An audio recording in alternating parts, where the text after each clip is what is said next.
Hello, hi guys. Today I'm going to show you how to remove a debugger from your Flutter app.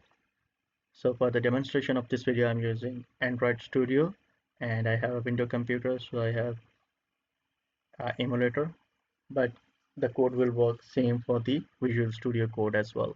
So in order to remove this debug tag from your app, you simply go into your material app, you write DE, so it will come debug show check mode banner. Debug show check mode banner, and you put its value. It's a boolean, so you just put its value as false and you save it, and here you go.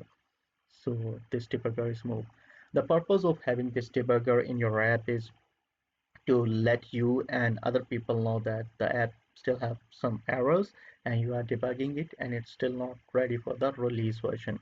If you want to read further, I have put a link in description. Just go to that link and you will have further information regarding why they have debug show check mode panel. To get more cool tricks and design using Flutter, please subscribe and like this channel, and I will